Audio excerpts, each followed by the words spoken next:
God. Are you afraid of dying? No, I'm not. I'm not afraid of dying. I mean, I know where I'm going. I know that Jesus has already gone to prepare a place for me. On February 3rd, 1998, the state of Texas did something it hadn't done in 135 years. It executed a woman. Her name was Karla Faye Tucker, and the world was watching. But this wasn't just another death row case. This was different. Because Karla's story carried two sides that seemed impossible to reconcile: the horror of a brutal double murder and the remarkable transformation of a woman who claimed she had been completely reborn behind Whenever I first accepted the Lord, for so many years, truly the joy of the Lord was my strength, and it was just like this fire that raged, the fire of joy that raged in me. It was like this humongous feast of joy, and then all of a sudden God put me in a situation where I had to grow up into, this is going to sound really weird, but grow up into tribulations. The controversy was so intense, so unusual, that even the Pope himself stepped in to plead for her life. Imagine that. One of the most powerful spiritual leaders on earth intervening in the case of a Texas death row inmate. And yet, his plea was ignored. In this video, we're going to walk through her journey, from her troubled beginnings and the shocking crime that put her on death row, to the unexpected redemption that drew international attention, and finally, the execution night that the world could not look away from. Along the way, we'll uncover why her case became one of the most debated in American history, and why it still forces us to ask hard questions about justice, mercy, and the death penalty itself. And before we reach the end, there's something you'll want to hear: Karla's final words. They carried a weight no one saw coming, and once you hear them, you may find yourself rethinking everything you thought you knew about her story. Stay with me, because this is the execution that even the Pope tried to stop. Karla Fay Tucker wasn't born into the darkness that later defined her. She came into the world in Houston, Texas in 1959, the youngest of 3 daughters. On the surface, there was nothing that marked her as destined for infamy, but if you look closer, the cracks were already forming. Her parents divorced when she was still a child, and the stability that many kids depend on was gone. By the time most children are learning multiplication tables, Karla was being pulled into her mother's world, a world steeped in addiction and instability. Her mother, herself a heavy drinker and drug user, often took Karla along to bars and rough gatherings.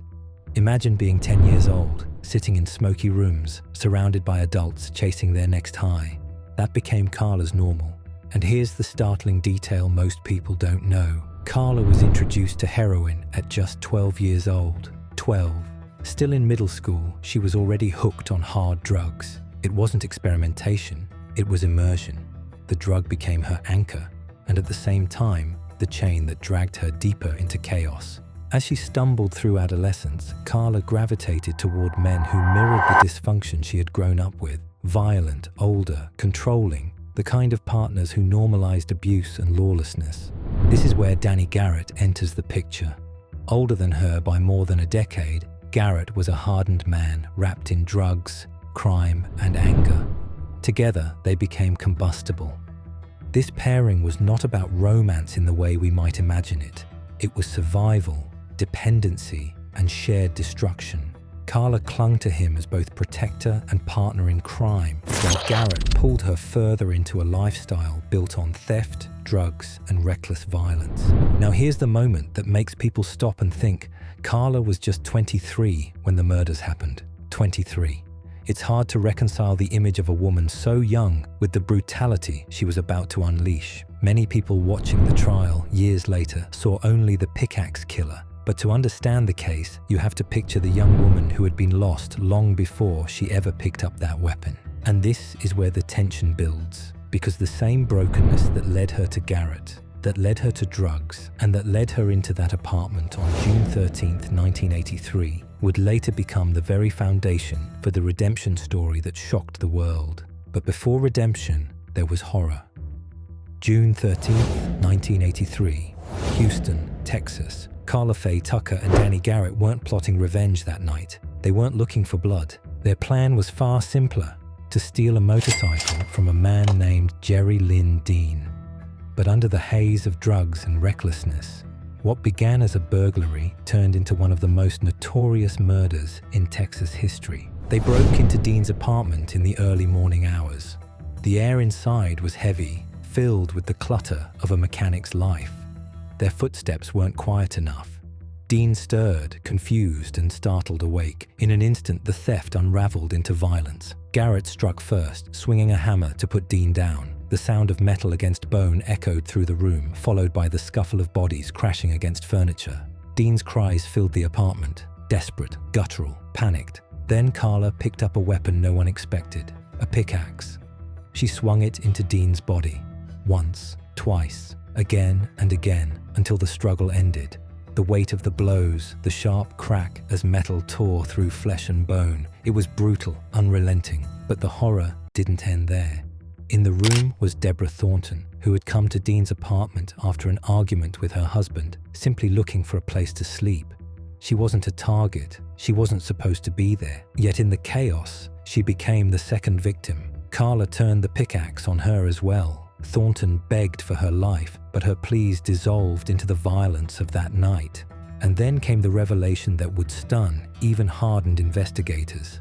Karla later admitted that as she struck Jerry Dean, she felt a rush of sexual excitement, not even remorse or fear, but excitement.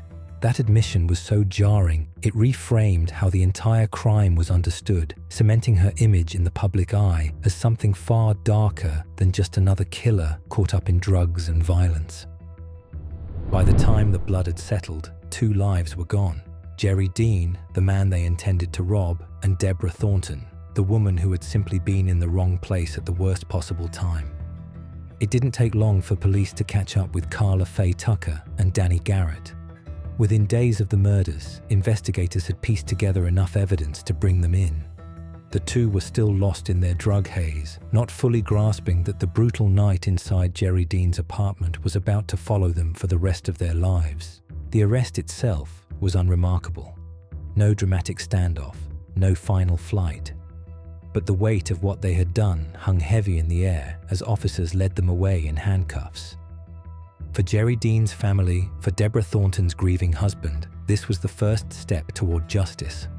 Once charged, the case moved quickly. By 1984, Houston's courtrooms became the stage for one of the most sensational trials the city had seen in years. Reporters crowded the benches, sketch artists captured every tilt of Karla's head, and the families of the victims sat rigid, bracing themselves for the details they were about to hear. The prosecution built its case with precision.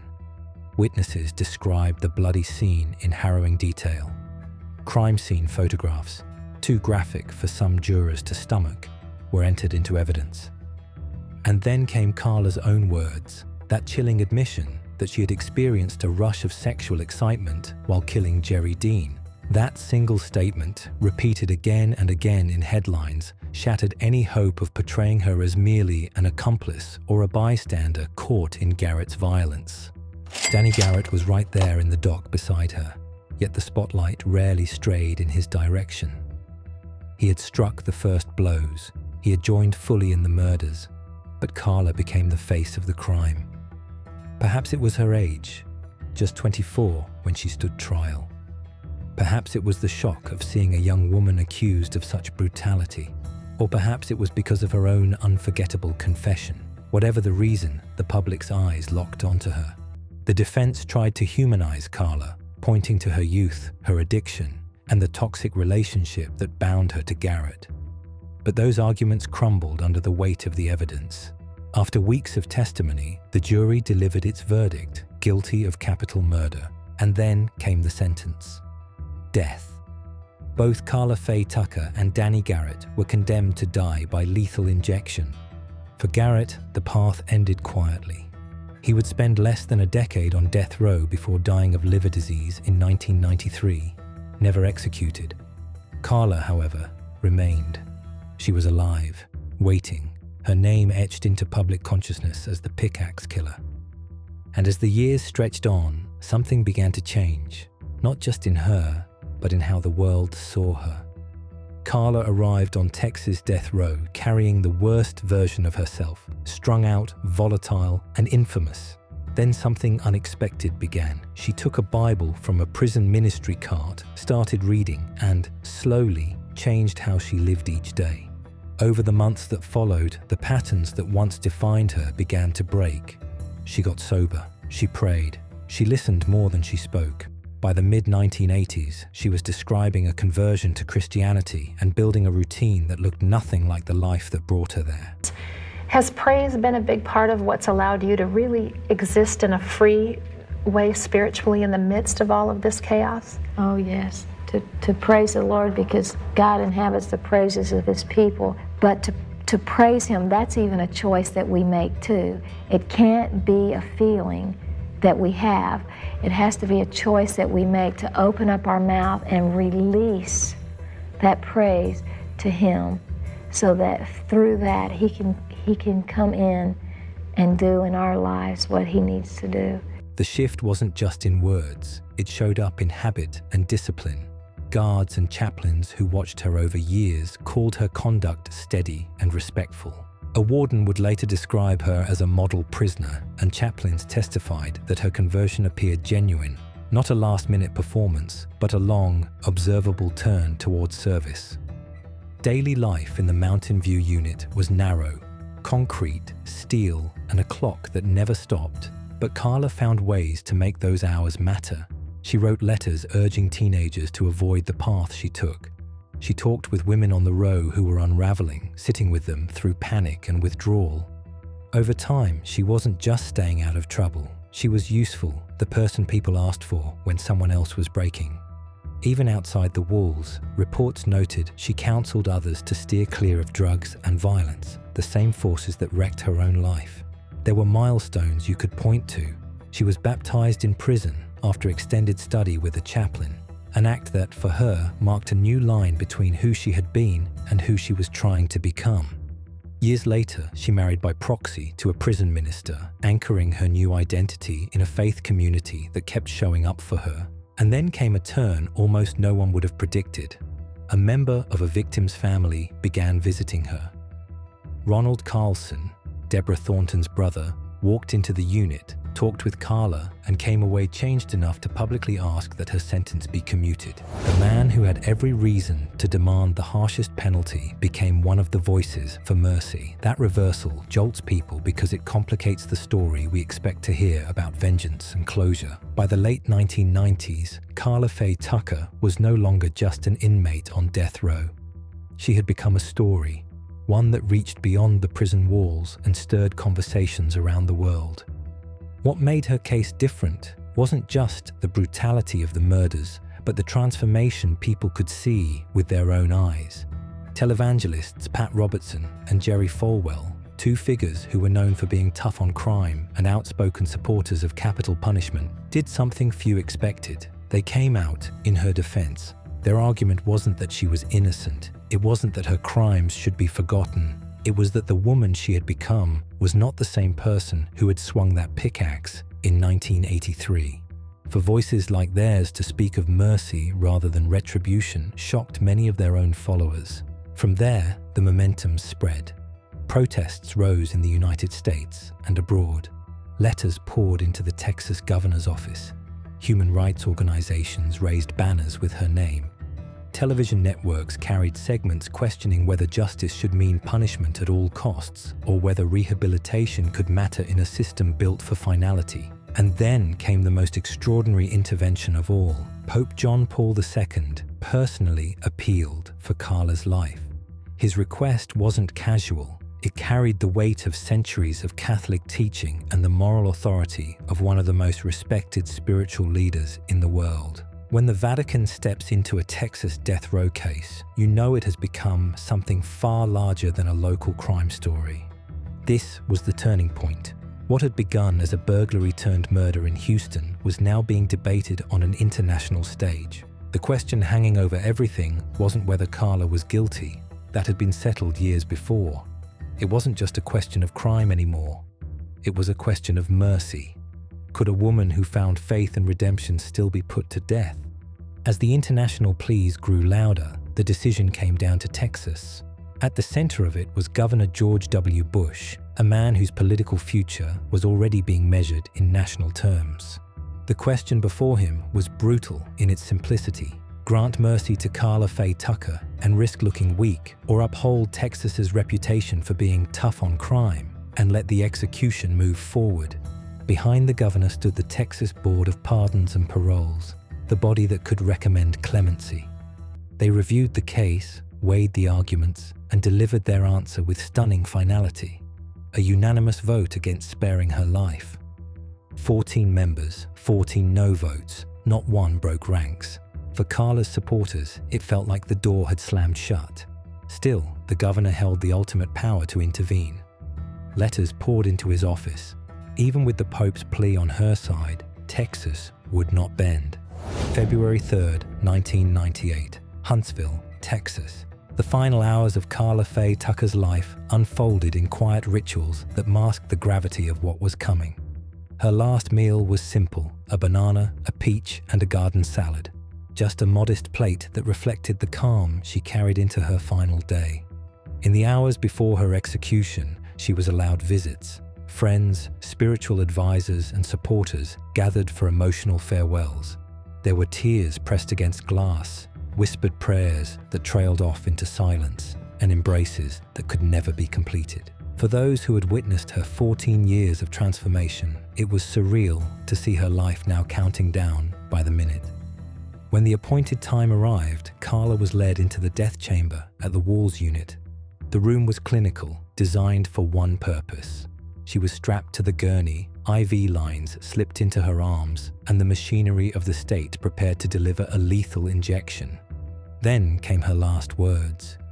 She turned her head toward the families of Jerry Dean and Deborah Thornton, her voice steady, her tone filled with conviction. "Yes, sir, I would like to say to all of you, the Thornton family and Jerry Dean's family, that I am so sorry. I hope God will give you peace with this. Baby, I love you. Ron, give Peggy a hug for me. Everybody has been so good to me. I love all of you very much. I am going to be face to face with Jesus now. Warden Baggett, thank all of you so much. You have been so good to me. I love all of you very much. I will see you all when you get there. I will wait for you." At 6:45 p.m., after the injection was administered, Karla Fay Tucker was pronounced dead. She became the first woman executed in Texas since the Civil War. In the hours and days after Karla Fay Tucker's execution, reactions poured in from every corner. For some, it was justice served. A brutal crime had demanded the ultimate punishment, and the state of Texas had delivered. For others, it was a tragedy, not only because 2 people had died in 1983, but because a woman who had so visibly changed was put to death despite global pleas for mercy. Danny Garrett's name faded almost instantly from the conversation. His role was undeniable, but his story ended quietly years earlier with an illness behind bars. Karla's, however, only grew louder. She became a symbol, the pickaxe killer to some, a born-again Christian martyr to others, and for many, the face of an uncomfortable debate. Can a system built on punishment ever recognize true redemption? Her execution remains one of the most controversial in modern US history. Law schools still teach it. Faith leaders still cite it. Politicians still point to it when talking about justice and compassion. And decades later, the story forces us back to the same haunting question. If redemption is real, why wasn't it enough to save Karla Fay Tucker? Now the question is yours. What do you think? Should Karla Fay Tucker have been executed, or did the system ignore her redemption? Let us know in the comments below. And if you want more cases that force us to confront the line between justice and mercy, don't forget to like and subscribe for more. Thank you.